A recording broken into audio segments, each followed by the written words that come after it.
เอาสบายดีนี่น้องสวัสดี อันนี้บ่นอนจังน้องนะบ่ผ้าห่มนี่จะฮะเสื้อนอนขาดแล้วเสื้อนอนบ่นี่น่ะบอลตัวปูนอนนี่เนาะผ้าห่มก็ขาดเลยพี่น้องเว้ย ผ้าปู บ่มีเสื้อนอนบ่มีเนาะอืมมีแต่ผ้าห่มพี่น้องไอ้สองพื้น น้องนอนอยู่ใช่น้องมอนนอนอยู่ใช่เบื้องไหนเบื้องนี้เบื้องนี้น้องนอน โดย นอนอันยาวออกมาพี่ โดยบางเทือกเข้าไป เออ อยากได้อยู่ว่าผ้าวันนี้ผ้าเสื้อนี่ อยากได้ อยากได้อยู่เสื้อนอนเนาะ โดย เสื้อนอนพัดลมพี่น้องเอ้ยถ้าว่า FC ท่านใดหรือว่าผู้ใหญ่ท่านใดเนาะที่ว่าอยากช่วยหรือว่าอยากสนับสนุนเนาะก็สามารถช่วยได้หรือว่าอยากช่วยสังกะสอกสังกะสีก็แล้วแต่พี่น้องเอ้ยที่ว่าอยากต่อเติมหาน้องก็แล้วแต่พ่อแม่พี่น้อง FC พี่น้องเอ้ย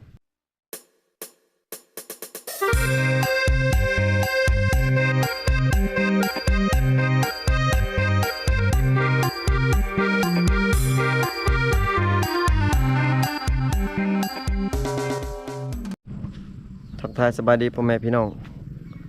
FC เบิร์ดทุกคนทุกคนพี่น้องเอ้ยก็อีพีนี้กับบ่าวผู้ไทยก็สิได้พาพ่อแม่พี่น้องเข้าไปเบิ่งบ่อนอยู่บ่อนนอนของน้องสาวมอนและก็น้องสาวนอนนะพี่น้องเนาะเพราะว่าได้ยินน้องเพิ่นว่าบ่มีพัดลมเลยแล้วก็บ่มีเสื้อนอนพี่น้องเอ้ยนอนอยู่ในห้านน้อยๆเนาะนี่ห้านน้อยน้องขายเครื่องพี่น้องเอ้ยเห็นอีพีต่อไปอีพีก่อนนะพี่น้องเนาะเว้นอีพีต่อไปอีพีก่อนเห็นน้องเพิ่นว่าอยากได้สังกะสีต่อออกห้านเนาะให้มันกว้างให้มันใหญ่พี่น้องเอ้ยแต่ว่าห้านน้อยๆเนาะพี่น้องเอ้ยบ่ฮู้ว่าเครื่องมันลายปานใดพี่น้องเครื่องคายเนาะสิเข้าไปเบิ่งว่าเครื่องมีหยังแหน่พี่น้องเอ้ยเป็นคายนี่ได้ห้านพี่น้องเอ้ยมันคักอยู่แต่ว่ามันน้อยเนาะติแต่ว่ามันน้อยซื่อๆพี่น้องเอ้ย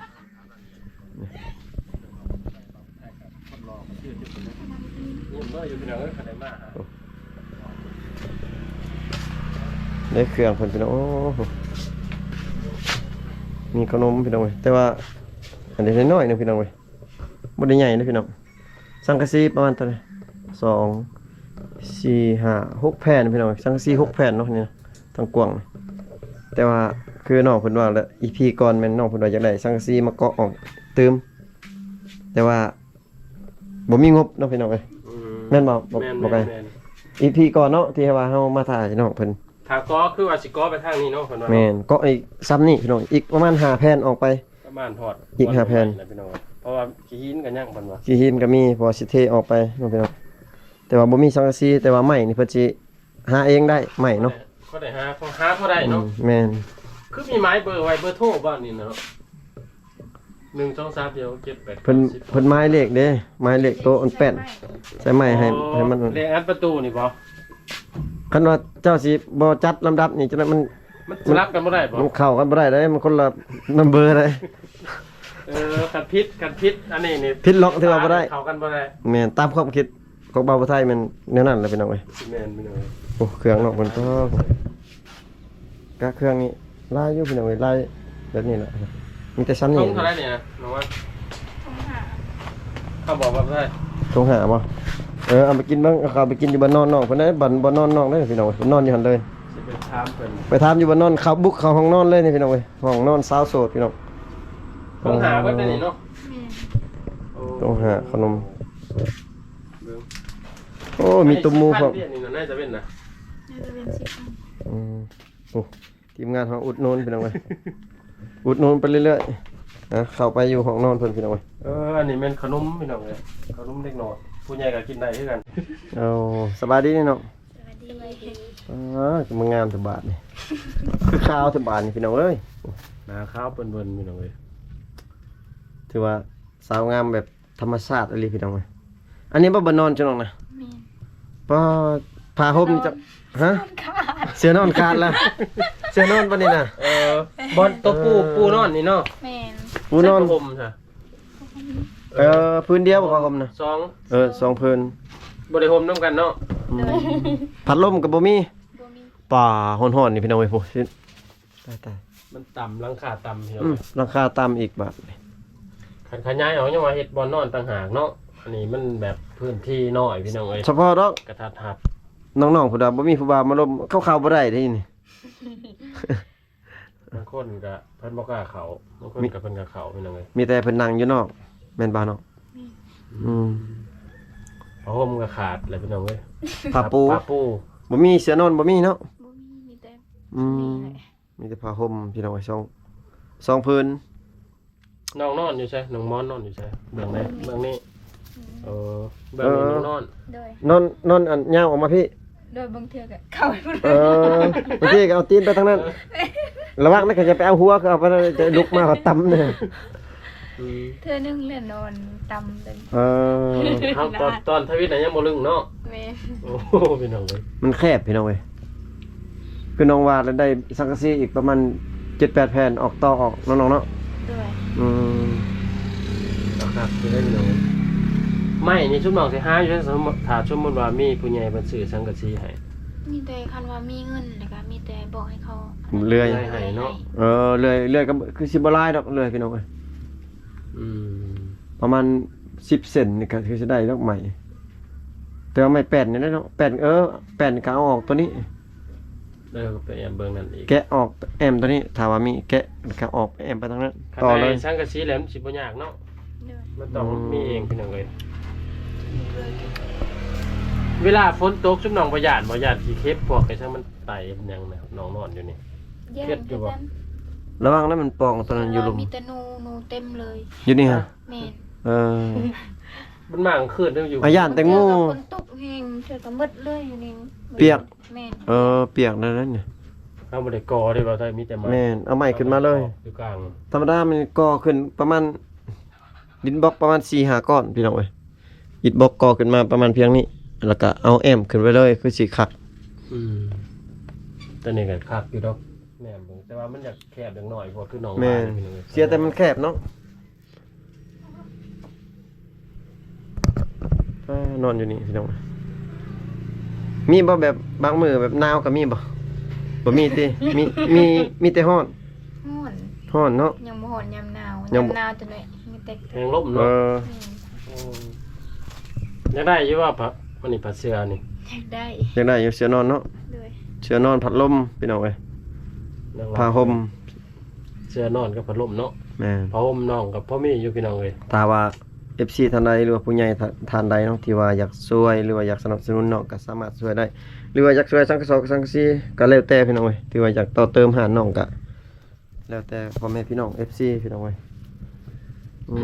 ก็เห็นน้องๆเพิ่นก็เป็นตาสงสารน้องเพิ่นเนาะ เพราะว่าเงินก็ลงทุนไปอันนี้ก็ยัง ติดเข้าอยู่เลยเนาะติดหนี้เขาเนาะ ติดหนี้เวียด ทีนี้เอาเครื่องเขาเจ้ามาก่อนแล้วก็มาขาย แม่น อืม กำไรก็แทบจะบ่ได้จับเลยได้กำไรแต่ก็ไปใส่หนี้เทีละน้อยเทีละ หมุนเวียนไปเนาะ แม่น อืม คิดว่าคือน้องว่าคันมีตู้แช่นี่คือสิคักพี่น้องเอ้ย ตู้แช่ ผ่อนคลายเครื่องเย็นสบาย งคนเขาเจ้มาแล้วเขาเจ้าถามไม่ใช่ตู้แช่ว่ายัง อื บ่ ม มี แม่น ตู้แช่ เพราะว่าเครื่องนี่แบบน้ำนี่เป็นน้ำร้อนหมดเนาะบ่มีน้ำเย็นเนาะ โดย เพราะว่าบ่มีตู้แช่พี่น้องเอ้ย คือเห็นแบบชุบพ่อมาเมื่อยๆก็อยากกินน้ำเย็น แม่ แต่ว่าน้องว่าบ่มีพี่น้อง บ่มีพี่น้อง ก็เลยกินห่อนๆไปก่อนเพราะ นิด ว่า หน่อยหนึงพี่น้องเอ้ยฮะ ตั้งหานใหม่เนี่ย ค่อยๆเฮ็ดค่อยๆไปพี่น้องเอ้ยเพิ่นว่าเพิ่นน้องเพิ่นได้ซำนี้ก็ถือว่าโอเคดีเติบเด้พี่น้องเอ้ยแต่ว่าเสียแต่มันน้อยเห็นล่ะพี่น้องผู้ใดเฮ็ดให้น้องพื้นนี่เทพื้นนี่ พอ พอน้องบ่ โดย เลื่อยแป้นนี่ซะพอน้องหมด เป็นเนาะถือว่าภายในกับพ่อเฒ่าเก่งได้พี่น้องก็เฮ็ดเทื่อนเฮ็ดชาติก็สบายให้พ่อเฒ่าเฮ็ดให้ อืม กันว่าได้เป็นลูกเคย ขนมนี่เครื่องแบบนี้นี่น้องติดเขาเจ้ามาเบิดเลยแม่นบ่ แม่น เครื่องในเบิดเท่านี้แม่นบ่อยู่เฮือนบ่มีแม่นบ่ บ่มีแต่ซ้ำนี่แหละ นี่พี่น้องเอ้ยเครื่องของเกือบจะครบอยู่ได้นี่ได้หาหน่อยๆแต่ว่ามีครบเบิดพี่น้อง ลายอยู่เนาะ ยังแต่เครื่องเย็นอย่างเดียวคือเฮาว่าน้ำเย็นน้ำตู้แช่ตู้หยั ตู้ ง แช่บ่มี กับพัดลม บ่มีแฟนเนาะ ยังบ่มีแฟนเด้ บ่มีแฟน แฟนตัวเปิดให้เย็นนี่พี่น้องเอ้ย มีพัดลมตัวนี้น้อยนั่นน่ะบ่แม่นมัน เอ เพ อ หรอก พัดล จ้ะ มเป่าๆ พัดลมมาต้อนจับมาบ่ดูได้เลย นี่พัดลมตัวนี้ เอ เออใส่แบตบ่ แม่นเลย สากเอาบ่ แม่น ทนอยู่บ่น้องเบิดคืนได้บ่ ประมาณ3ชั่วโมง 2-3 ชั่วโมงก็เบิดแล้วเนาะ แม่น อื โอ้ มลองเปิดให้เบิ่งมันเบิดแล้วบ่แบตน่ะ เบิ่งก่อนเดี๋ยวมันเบิดเลย พี่น้องเอ้ยแบต สิตั้งได้แซ่เอาสมมุติว่าได้พัดลมจะตั้งวางกลางบ่ สมมุติว่าได้นอนนี่ก็ได้ตั้งอยู่ทั้งหัวปั่นกันมันเที่ยวกันนอนได้ เอ อยู่ อ กันกับน้องหั้นนะเพราะว่าลมมันปิดบ่ได้ พัดลม มันปินบ่ได้เนาะพัดลมน้อยไปเลยหั่นเด้อ นี่ เย็นเนาะ แห้งอยู่ได้แต่ว่ามันบ่ทน มันบ่ทน ไฟฟ้า ประหยัดไว้แบตให้ชิน้องนอนมื้อตะแลง ประหยัดไว้กลางคืนน่ะ สูงสุดก็ประมาณ3ชั่วโมงเลย อะไร เปิดแห้งเลย พัดลมน้อยพี่น้องเอ้ยบ่มีพัดลมบ่นอนเพิ่นก็ได้ อันนี้ก็ว่าอันนี้นี่เก็บบนขี้เหยื่ออะไรนี่ อืม นี่เขาเจ้าวิธีมีบนขี้เหยื่ออันนี้นี่ เขาเจ้าปะ แบกอันนี้นะแบกอันน่ะจัก จักตัดหญ้าทง มันยังแบตเบิดแล้ว นี่ แบตพัดลมเพิ่นเบิดแล้วคราวเดียวหนึงพี่น้องเอ้ยนั่นแหละสาเหตุที่ว่ายากพี่น้องยากที่ว่าบ่มีพัดลมใหญ่พี่น้องเอ้ยคันมีพัดลมใหญ่นี่สิเปิดเบิดคืนเลยน้องเนาะอืม คันใดพัดลมใหญ่สิตั้งอยู่ใช้ตั้งเบื้องนี้บ่ เมนต่างกันนะ ต้องตั้งตีนไว้เนาะ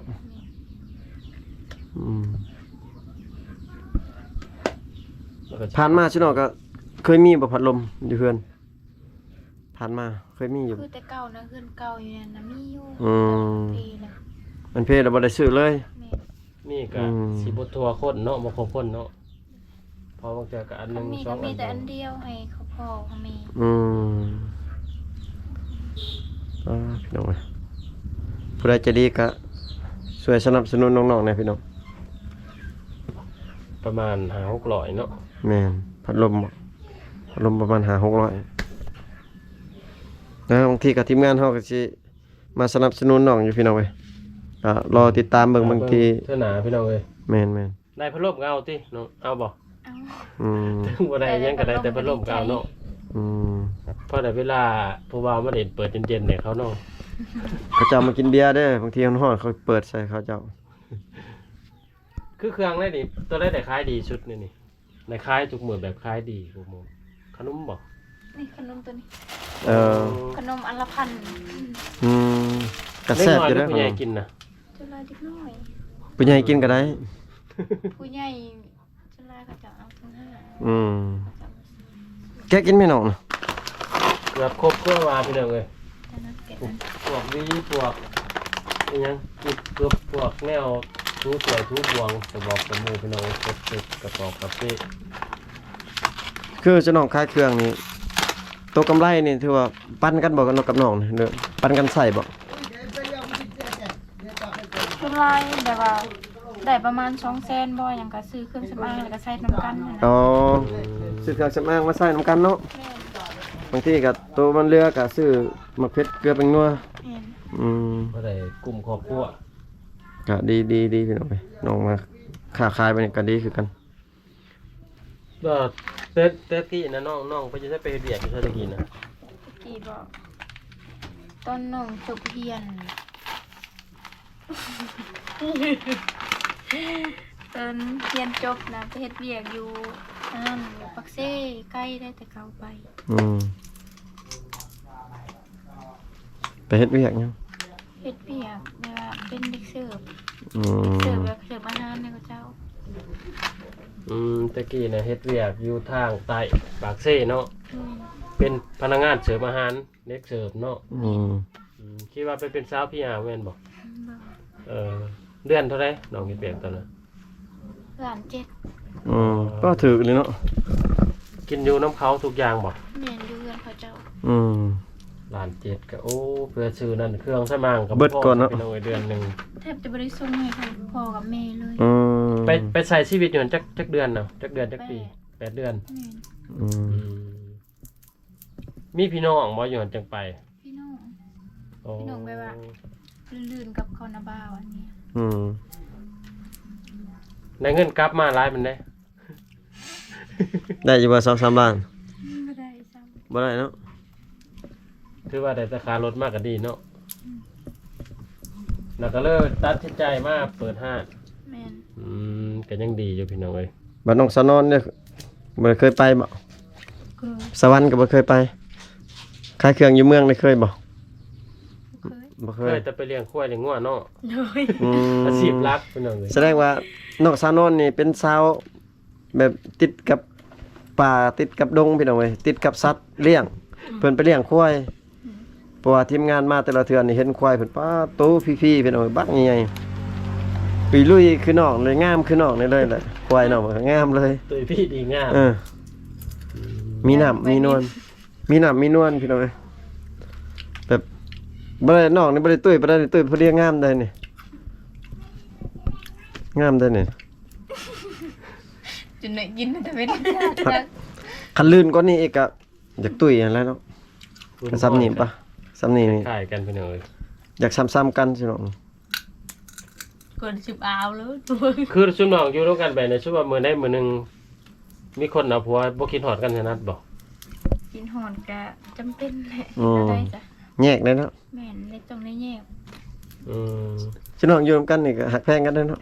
แพง คือหมู่ เทื่อ โอ้ ละน้องมีเงินยังก็ซื้อเสื้อให้น้องนี่ เออ ซื้อตรงข้างอ่างนี่ อืม ซื้อให้น้อง ด้วย ซื้อให้น้องสาวนี่เนาะ ด้วย เออมีบ่บางทีให้กันผิดกันมีบ่มีอยู่บ่ มี เออ ตีกันได้เคยบ่ ตีกันเคย แบบงอกกันแล้วกันเศร้าไว้